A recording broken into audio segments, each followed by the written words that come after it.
Okay, everybody, this is the Panasonic HC-V900 Camcorder. I must say it's an awesome camcorder. It'll cost you around $1,000 to $1,300 Canadian, not including tax and shipping. Alright, you can see now this is the LCD screen here. I'll flip it open. See, it's a touch screen.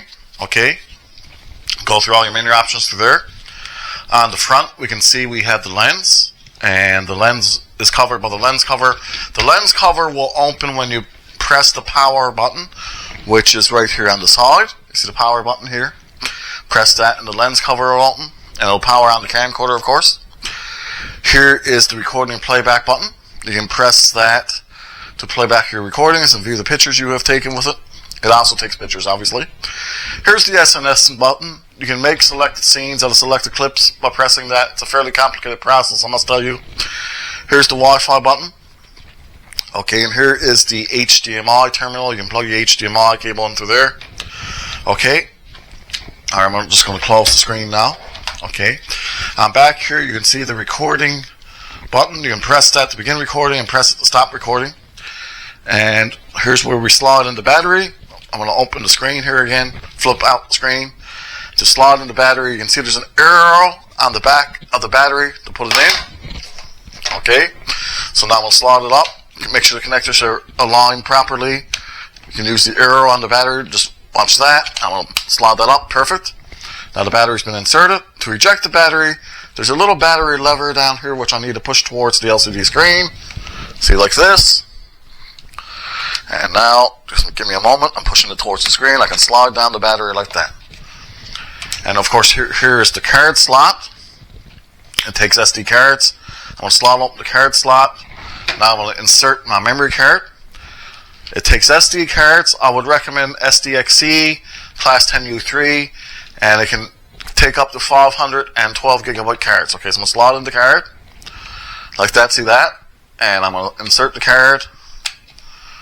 Okay, push it in and slot over the cover. And if I want to eject the card, just slot over the cover again. Push in on the card. And now the card's been ejected. Okay.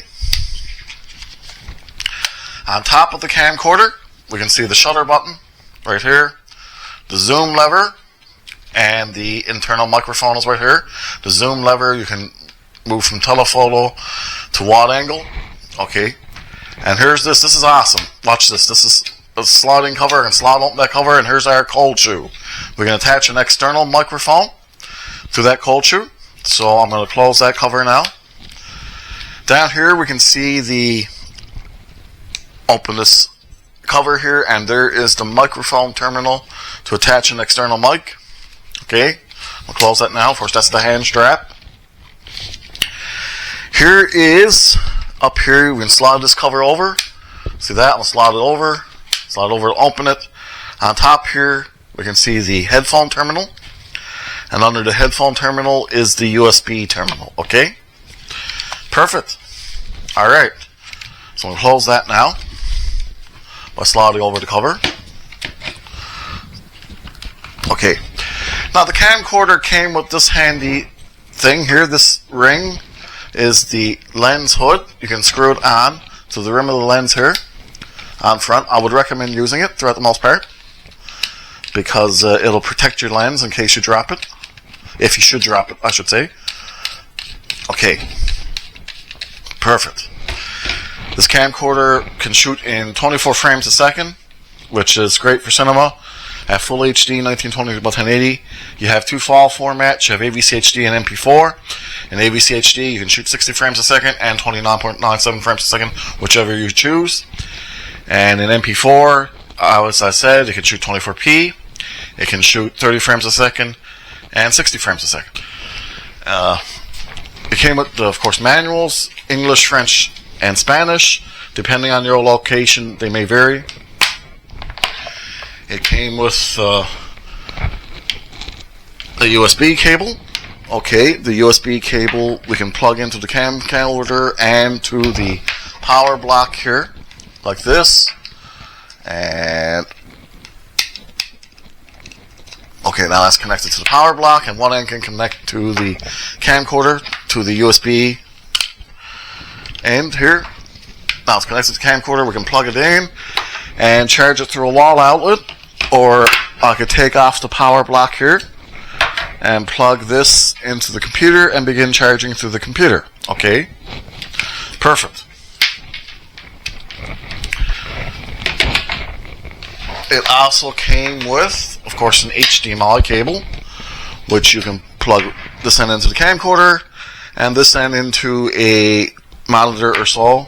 We can open the screen here, and flip out the screen I should say, and plug in the HDMI end, the micro end into the camcorder. See that? And you can plug this end into a monitor. Awesome. Okay, it's a really awesome camcorder. Of course, as I said, that's the record button. You can press the record button to begin recording and stop recording. And on top you can see the shutter button to take pictures. And of course on the bottom you can see the tripod mount. The standard tripod mount. It's an awesome camcorder, and I'll be going through charging it in just a couple moments.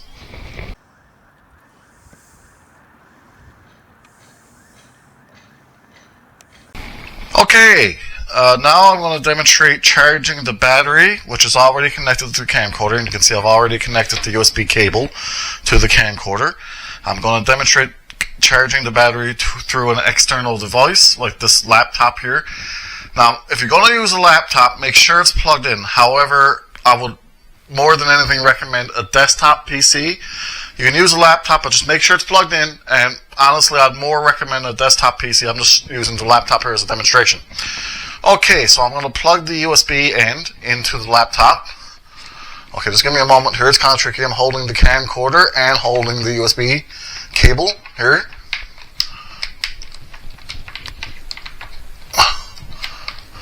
Okay, give me a moment. There you go, it's connected to the laptop. And now you can see there's a red light on the camcorder. Okay, that red light is blinking.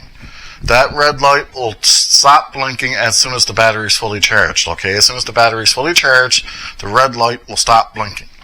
Make sure, and when you're charging the camcorder, make sure the camcorder is turned off. Okay, the battery won't charge if the camcorder is turned on. Make sure to turn off the camcorder before you begin charging the battery. Okay, now I'm going to charge the battery through a standard wall outlet. You can see now I'm going to plug in the USB cable to the camcorder. Oh yes, and always make sure the camcorder is off before you start charging. And now I'm going to plug the appropriate end into the camcorder. As you see, it's all there. And now I'm going to plug the appropriate end into the power block. Okay. Perfect. That's plugged into the power block. One end's plugged into the power block. The other appropriate end is plugged into the camcorder. Now I'm going to plug it into the wall. Perfect. Now you can see this here. You see the red light now is blinking on the back of the camcorder. The red light will stop blinking and completely go out when charging. It'll completely go out. There will be no red light blinking. It'll be completely out when it's done charging. As that's the same as when you're charging it through a device like a laptop or a computer. The red light will stop blinking when it's charged. Perfect. You can see it's blinking, and it will stop blinking and completely go out when it's charged.